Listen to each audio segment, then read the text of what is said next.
12 best Indian movies of 2025. ఈ year లో నాకు నచ్చిన the best Indian movies list చేస్తే కనీసం ఒక 15 కూడా లేవు. ఈ ఇయర్ లో చాలా మూవీస్ వచ్చాయి, కొన్ని వందల మూవీస్ వచ్చాయి. ఆ అన్నిట్లో నాకు నచ్చిన ది బెస్ట్ 12 మూవీస్ లిస్ట్ తో మీ ముందుకు వచ్చా. అంటే ఈ 2025 లో ఈ మూవీస్ మీరు పక్కా చూడాలి. ఎట్టి పరిస్థితుల్లో కూడా ఈ లిస్ట్ అస్సలు మిస్ అవ్వద్దు. ఈ లిస్ట్ చూసి మీకు షాకింగ్ అనిపించచ్చు, బట్ నాకు నచ్చిన మూవీస్ అంటే ఇవే. నా టేస్టే వేరు. మంచి మూవీస్ చాలానే ఉన్నాయి, కానీ వాటిలో కూడా the best highly recommended movies ఇందులో ఉంటాయి. ఇందులో ఉన్న ప్రతి మూవీ కూడా తెలుగులోనే ఉంది, ఒక్కటి తప్ప. అండ్ అన్ని మూవీస్ కూడా ఫ్యామిలీతో హ్యాపీగా చూడొచ్చు. సరే, ఇక మనం వీడియోలోకి వెళ్లే ముందు ఇలాంటి మరిన్ని వీడియోస్ కోసం మన ఛానల్ ని సబ్స్క్రైబ్ చేసుకుని పక్కన బెల్ ఐకాన్ ఆన్లో పెట్టుకోండి. ఒకసారి మన ఛానల్ చెక్ చేయండి, నచ్చితే ఒక లైక్ వేసుకోండి. అండ్ ఇలాంటి మరిన్ని మూవీ అప్డేట్ల కోసం మనకు ఒక ఇన్స్టాగ్రామ్ పేజ్ ఉంది, కింద డిస్క్రిప్షన్ లో లింక్ ఉంది, వెంటనే ఫాలో అవ్వండి. Number 12 hash single. ఈ ఇయర్ లో వచ్చిన ఒక మంచి కామెడీ ఎంటర్టైనర్ ఇది ఒక romantic film. Start to end వరకు సిచ్యువేషనల్ కామెడీతో నాన్ స్టాప్ నవ్వులతో ఫ్లోలో వెళ్ళిపోద్ది మూవీ. శ్రీ విష్ణు అండ్ వెన్నెల కిషోర్ ఇద్దరు కామెడీ వైజ్ రెచ్చిపోయారని చెప్పొచ్చు. డబుల్ మీనింగ్ డైలాగ్స్ తో సినిమాలో కొన్ని మనం మీమ్స్ గా ట్రోల్ చేస్తాం కదా, అవన్నీ ఇందులో ఒకటి కాదు రెండు కాదు చాలానే ఉంటాయి. అవన్నీ ఇందులో ట్రోల్ చేశారు వాళ్ళు. అవి కామెడీగా ఉంటాయి, చాలా నవ్వు తెప్పిస్తాయి. అవన్నీ కూడా భలే పండాయని చెప్పొచ్చు. ఈ ఇయర్ లో వచ్చిన నాకు నచ్చిన ఒక బెస్ట్ కామెడీ మూవీ ఇది. Sri Vishnu comedy timing excellent ఉంటది. మూవీ ఇంకా మీరు చూడలేదనుకుంటే వెంటనే చూసేయండి. మూవీ అయితే ప్రైమ్లో తెలుగులో స్ట్రీమింగ్ అవుతుంది.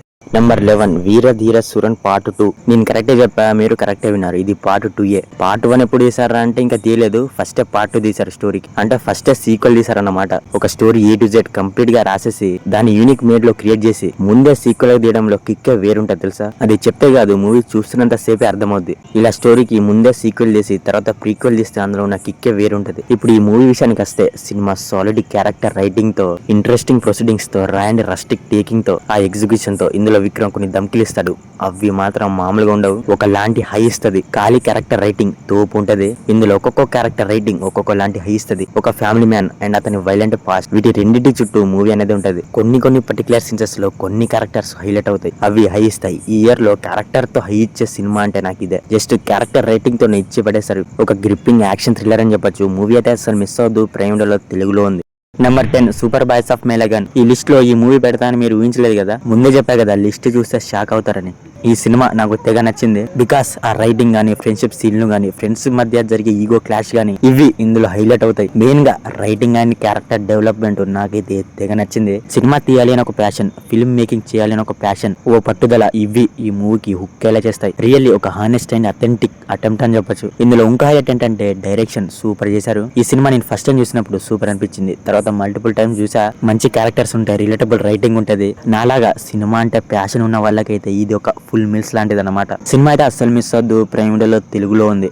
Number 9 black. ఈ ఇయర్ లో వచ్చిన ఒక power packed science fiction thriller movie ఇది. రియల్లీ ఆ స్క్రీన్ ప్లే ఉంది, షేక్ చేశారని చెప్పొచ్చు. నేను ఫస్ట్ టైం చూసినప్పుడు అయితే ఒక పవర్ ప్యాక్డ్ ఫీలింగ్ అనిపించింది. ఇది వచ్చేసి 2014 లో వచ్చిన కోహరెన్స్ అని ఒక హాలీవుడ్ మూవీని అడాప్ట్ చేసుకొని తీశారు. ఒక లెవెల్ వచ్చేసరికి రియల్ గా హాలీవుడ్ రేంజ్ లోనే ఉంది అనిపిస్తుంది. ఆ స్క్రీన్ ప్లేనే ఫుల్ టైట్ అండ్ ఎంగేజింగ్ గా ఉంటది. సస్పెన్స్ బిల్డ్ చేస్తారు, క్యూరియాసిటీ బిల్డ్ చేస్తారు. ఎన్నో క్వశ్చన్స్ రేజ్ అవుతూ ఉంటది ఎండ్ వరకు. అసలు ఏంట్రా, ఏం జరుగుతుంది అనేలా ఉంటది స్క్రీన్ ప్లే గానీ, రైటింగ్ గానీ. స్టార్ట్ అవ్వడం నార్మల్ గానే స్టార్ట్ అవుద్ది, కానీ వెళ్లే కొద్ది ప్రొసీడింగ్స్ తో ఎడ్జ్ ఆఫ్ సీట్ ఎక్స్పీరియన్స్ ఇస్తుంది. ప్లాట్ లైన్ ఏంటంటే ఒక కపుల్ కొత్తగా హౌస్ లో దిగుతారు పీస్ కోసం, ప్రైవసీ కోసం. కానీ అక్కడ ఎన్నో దారుణాలు, ఘోరాలు జరుగుతాయి. ఎన్నో నమ్మలేని నిజాలు, దెబ్బ మీద దెబ్బ అంటాం కదా, అలా ఉంటది. అసలు ఇంతకీ అక్కడ ఏం జరుగుతుంది, ఏముంది అనేదే మూవీ ప్లాట్ అన్నమాట. యూనిక్ కాన్సెప్ట్ తీసుకొని టైట్ స్క్రీన్ ప్లే తో కంప్లీట్ గా హుక్ అయ్యేలా, ఎడ్జ్ ఆఫ్ సీట్ నా కూర్చోబెట్టేలా తీశారు. సినిమా అయితే ఎట్టి పరిస్థితుల్లో కూడా మిస్ అవద్దు, ప్రైమ్ వీడియోలో తెలుగులో ఉంది. Number 8 court. State was a nobody. అందరు ఎక్స్పెక్ట్ చేసే ఉంటారు ఈ లిస్ట్ లో ఈ మూవీ ఉంటదని. ఎగ్జాక్ట్లీ ఈ ఇయర్ లో వచ్చిన బెస్ట్ కోర్ట్ డ్రామా మూవీలో ఇది ఒకటి. పోక్సో అనే ఒక థాట్ ప్రొవోకింగ్ థీమ్ తీసుకొని దాని రైటింగ్ తో, ఇంట్రెస్టింగ్ క్యారెక్టర్ డెవలప్మెంట్ తో తీసారు చూడండి,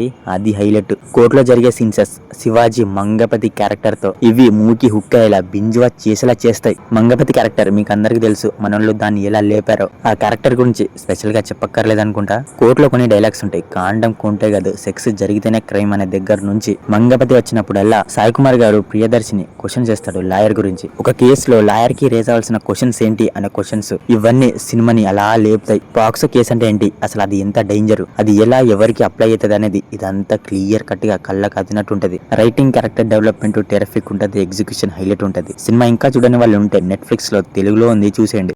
నెంబర్ 7 బైసన్. నేను విన్నది ఏంటంటే సినిమా తెలుగులో ఫ్లాప్ చేశారని. సినిమా తెలుగులో ఫ్లాప్ చేశారంట. మరి వాళ్ళకి తెలియాలి సినిమా మనోళ్ళు ఎందుకు ఫ్లాప్ చేశారు అనేది. నా వరకు అయితే ఇది ఒక solid sports drama. Cinema influence చేస్తుంది, ఇన్స్పైర్ అయ్యేలా చేస్తుంది, హై ఇస్తుంది, స్టార్ట్ టు ఎండ్ వరకు ఎంగేజ్ చేస్తుంది. రైటింగ్ అండ్ క్యారెక్టర్ డెవలప్మెంట్ తోపు ఉంటది. కొన్ని క్యారెక్టర్ డిజైన్ ఉంటాయి, సూపర్ ఉంటాయి. సినిమా కబడ్డీ చుట్టూ కబడ్డీ గురించి ఉంటది. మారి సెల్వరాజ్ గారి రా అండ్ రస్టిక్ టేకింగ్ గానీ, ఆ ఎగ్జిక్యూషన్ గానీ రియల్లీ టెరఫిక్ ఉంటది. సినిమా ఆ బస్ సీన్ లో నుంచి వెళ్ళి సినిమా అలా లేస్తది. ఇక ఎండ్ వరకు అసలు తగ్గనే తగ్గదు. సినిమా కబడ్డీ ప్లేయర్, ఒక తమిళనాడు కబడ్డీ ప్లేయర్ ని అతని రియల్ లైఫ్ ని బేస్ చేసుకుని మూవీ తీశారు. అతని పేరే మానతి గణేశన్. అతని రియల్ లైఫ్ ని బేస్ చేసుకుని మూవీ తీశారనమాట. ఇందులో కొన్ని సీన్లు ఉంటాయి, అంటే గొడవలయ్యే సీన్లు. అవి చాలా రియలిస్టిక్ గా ఉంటాయి. ఒకవైపు ఏమో హీరో కబడ్డీ ఆడాలి, ఇంకో వైపు ఏమో ఊరి గొడవలు. ఇలా వీటి చుట్టూ సినిమా రన్ అవుతూ ఉంటది, బోర్ కొట్టకుండా. లవ్ స్టోరీ కూడా బాగుంటది. ధ్రువ్ విక్రమ్ ఆయన రోల్ లో చాలా బాగా చేశాడు. ఇందులో అసలు విలేజ్ లో మనుషులు ఎలా ఉంటారు, వాళ్ళ మధ్యలో గొడవలు ఎలా స్టార్ట్ అవుతాయి, వాళ్ళ క్యారెక్టర్స్ ఎలా ఉంటాయి, వాళ్ళ బిహేవియర్ ఎలా ఉంటాయి, ఇలా ఇదంతా ఫుల్ రియలిస్టిక్ ఉంటది మూవీ అయితే అసలు మిస్ అవ్వదు. నెట్ఫ్లిక్స్ లో తెలుగులో ఉంది.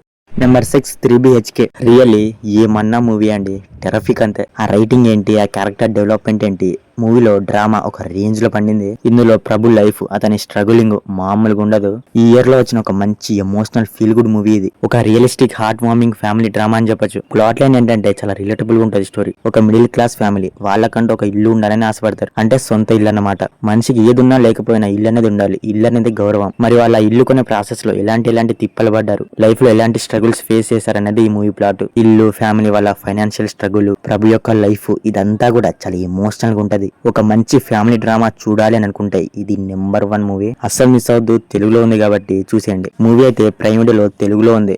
Number 5 tourist family. ఇది కూడా ఒక ఫ్యామిలీ డ్రామా మూవీనే. ఇందులో ఒక హ్యూమన్ బీయింగ్ అనేవాడు ఎలా ఉండాలి, సింపుల్ గా చెప్పాలంటే తమిళ వర్షన్ రేలంగి మావే అనుకోవచ్చు మీరు. సన్ యొక్క ఇన్సైడ్ ఫీలింగ్స్ బయటపడ్డప్పుడు అక్కడి నుంచి సినిమా లేస్తది. సినిమా ఒక టైం వచ్చేసరికి డ్రామా వైజ్ లేస్తది. ఇందులో డైరెక్టర్ ఒక రోల్ చేశాడు, అది మటుకు సూపర్ ఎమోషనల్ గా ఉంటది. ప్లాట్ లైన్ ఏంటంటే పాండమిక్ టైంలో శ్రీలంకలోని ఒక ఫ్యామిలీ ఇండియాకి వచ్చి న్యూ లైఫ్ స్టార్ట్ చేస్తారు. మరి తర్వాత ఏమైందనేదే మూవీ ప్లాట్ అన్నమాట. దీని గురించి మీకు స్పెషల్ గా చెప్పక్కర్లేదు, ఆల్రెడీ అందరు చూసేసే ఉంటారు నాకు తెలిసి. సో ఇంకా ఎవరైనా చూడని వాళ్ళు ఉంటే వెంటనే చూసేయండి. జియో హాట్‌స్టార్ లో తెలుగులో ఉంది.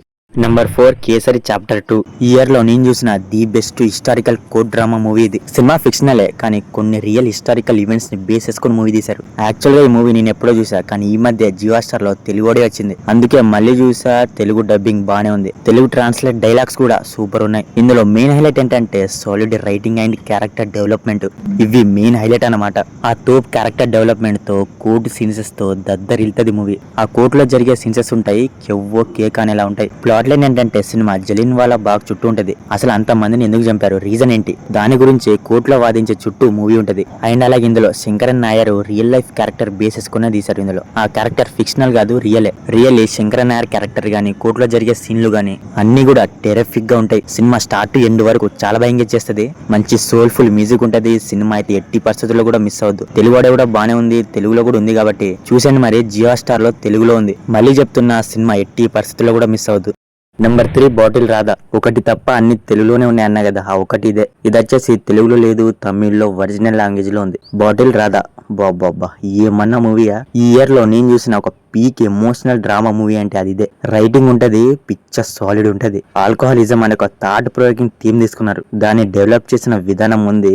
అబ్బాబ్బాబ్బా రైటింగ్ తో, క్యారెక్టర్ డెవలప్మెంట్ తో, క్యారెక్టర్ ఆర్క్ తో ఇచ్చి పడేశారని చెప్పొచ్చు. ఇందులో గురు సోమసుందరం పర్ఫార్మెన్స్ మటుకు సూపర్ ఉంటది. ప్లాట్ లైన్ ఏంటంటే రాధా ఒక ఆల్కహాలిక్ ఎడిక్షన్ వల్ల అతని లైఫ్ ఎలా సంకనాకి పోయిందనేదే movie plot. Story picture relatable గా ఉంటది. Radha character start to end వరకు అలా హుక్ చేస్తుంది. అసలు ఆ క్యారెక్టర్ ఇప్పుడు ఏం చేస్తుంది, అసలు అతను ఏం చేస్తాడనేది ఒక పెద్ద క్వశ్చన్ మార్క్. రాధా క్యారెక్టర్ కి ఒక స్ట్రాంగ్ కాన్ఫ్లిక్ట్ బిల్డ్ అయ్యి పీక్ రైటింగ్ తో ఫ్యామిలీ సీన్సెస్ అయితే మామూలుగా ఎమోషనల్ గా ఉండవు. కొన్ని పర్టికులర్ సీన్సెస్ ఉంటాయి, అవి మటుకు ఇంకా ఎమోషనల్ గా ఉంటాయి. ఫస్ట్ హాఫ్ మొత్తం కామెడీతో ఉంటే సెకండ్ హాఫ్ మొత్తం ఫుల్ ఎమోషనల్ గా ఉంటది. ఇంత హైప్ ఇస్తున్నాం ఏంటి బ్రో అని అనుకుంటారేమో మీరు. సినిమాలో ఉంటది, ఒకసారి మీరు కూడా ట్రై చేయండి. నేను అనేది కరెక్టే అనిపిస్తుంది. సినిమా అయితే ఎట్టి పరిస్థితుల్లో కూడా మిస్ అవద్దు. ఆహాలో తమిళ్లో స్ట్రీమింగ్ అవుతుంది. నెంబర్ 2 చావా. నాకు తెలిసి ఈ మూవీ దాదాపు అందరు చూసేసే ఉంటారు, ఇంకొంతమంది రిపీట్ లో వేశారనుకుంటా. ఈ మూవీ వచ్చేసి the warrior, the king, Sambhaji Maharaj గారి బయోపిక్ అన్నమాట. సినిమాలో హై ఇచ్చే సీన్లు పుష్కలంగా ఉంటాయి. ఒక విధంగా చెప్పాలంటే ఇది ఒక హిస్టారికల్ ఎపిక్ అని చెప్పొచ్చు. వికీ కౌశల్ స్టెల్లర్ పర్ఫార్మెన్స్ ఈ మూవీకి ఇంకో బిగ్గెస్ట్ ప్లస్. సినిమా హై ఇవ్వడమే కాకుండా ఎమోషనల్ గా కూడా ఉంటది. Last 30 minutes of the movie super ఉంటది, టాప్ నచ్ అన్నమాట. Rahman music, production values, technical గా మూవీ బానే ఉంటది. అక్కడక్కడ కొన్ని చోట్ల ఇన్కన్సిస్టెంట్ విఎఫ్ఎక్స్ ఉంటది, కానీ మాక్సిమం బాగుంటది. ఈ ఇయర్ లో బాలీవుడ్ నుంచి వచ్చిన ఒక బెస్ట్ మూవీలో ఇది ఒకటి. సో ఇంకా ఎవరైనా చూడని వాళ్ళు ఉంటే మూవీ అయితే చూసేయండి. నెట్ఫ్లిక్స్ లో తెలుగులో ఉంది. మళ్ళీ చెప్తున్నా, అస్సలు మిస్ అవ్వద్దు. Number 1 Kantara chapter 1. ఇది వచ్చేసి ఫస్ట్ లో పెట్టడానికి చాలా రీజన్స్ ఉన్నాయి. చావా కంటే ఒక 2 రేట్లు హై ఇచ్చింది థియేటర్ లో ఈ మూవీ నాకు. యాక్షన్, అడ్వెంచర్, మైథాలజీ, ఫ్యాంటసీ ఇవన్నీ మిక్స్ చేసి director cum hero cum actor cum writer cum Rishab Shetty ఒక కొత్త అవతారం ఎత్తాడని చెప్పొచ్చు. రిషబ్ శెట్టి పర్ఫార్మెన్స్ గానీ, ఆ రాయండి రస్టిక్ టేకింగ్ గానీ, ఆ విజువల్స్, సినిమాటోగ్రఫీ అన్ని నెక్స్ట్ లెవెల్లో ఉంటాయి. ఒక కొత్త స్టాండర్డ్ క్రియేట్ చేసిందని చెప్పొచ్చు ఈ కాంతార చాప్టర్ 1. మీకు అందరికి తెలుసు 2022 లో వచ్చిన కాంతారకి ఇది ప్రీక్వెల్ అన్నమాట. అంటే ఆ స్టోరీకి ముందు ఏం జరిగిందన్నదే ఈ మూవీ ప్లాట్. సినిమా స్టార్టింగ్ నుంచిలే ఆ వరల్డ్ బిల్డింగ్ కి, ఆ కాస్ట్యూమ్స్ కి, ఆ ప్రొడక్షన్ వాల్యూస్ కి, లొకేషన్స్ కి అలా హుక్ ఎలా చేస్తుంది. స్టార్టింగ్ కొద్దిసేపు అయ్యాక ఒక సింగిల్ షాట్ యాక్షన్ సీక్వెన్స్ పడుద్ది. అక్కడ లేచిన గ్రాఫ్ మళ్ళీ ఎండ్ వరకు తగ్గదు, హై ఇస్తూనే ఉంటది. రిషబ్ శెట్టికి దేవుడు వచ్చిన ప్రతిసారి సినిమా టాప్ నచ్చుంటది. అదొకటే కాదు, కొన్ని సీన్లు ఎడ్జ్ ఆఫ్ సీట్ ను కూర్చోబెట్టేలా ఉంటాయి. దేవుడు వచ్చిన ప్రతిసారి రిషబ్ శెట్టి తన యాక్టింగ్ తో మెస్మరైజ్ చేశాడని చెప్పొచ్చు. ఒక స్టేజ్ వచ్చేసరికి అతని పర్ఫార్మెన్స్, బీజిఎం, ఆ టేకింగ్, ఎగ్జిక్యూషన్, మైథాలజీ మిక్స్ చేయడంతో పీక్ అనిపిస్తుంది. కొన్ని సీన్లు అయితే సినిమాటోగ్రఫీ బాగుంటది. కాంతారా చాప్టర్ 1 ఆల్రెడీ చూసే ఉంటారు నాకు తెలిసి. ఇయర్ లో వచ్చిన 2025 లో ది బెస్ట్ మూవీ అంటే నాకు ఇదే. మ్యూజిక్ కూడా చాలా బాగుంటది. ఇంకా ఎవరైనా చూడని వాళ్ళు ఉంటే వెంటనే చూసేయండి. ప్రైమ్ వీడియోలో తెలుగులో ఉంది. సో మరి ఇది లిస్ట్ 2025 బెస్ట్ మూవీస్. సో ఈ వీడియో మీకు ఎలా అనిపించింది, ఈ లిస్ట్ మీకు ఎలా అనిపించింది? ఒకవేళ నేనేమైనా మంచి మూవీస్ మిస్ అయినా ఇంకా ఇవి మటుకు కామెంట్ చేయడం మాత్రం మర్చిపోకండి. మీకు గనుక మా ఈ వీడియో నచ్చితే మన ఛానల్ ని సబ్స్క్రైబ్ చేసుకొని పక్కన బెల్ ఐకాన్ ఆన్ లో పెట్టుకోండి. Okay, will meet in next video. Thank you. జై హింద్.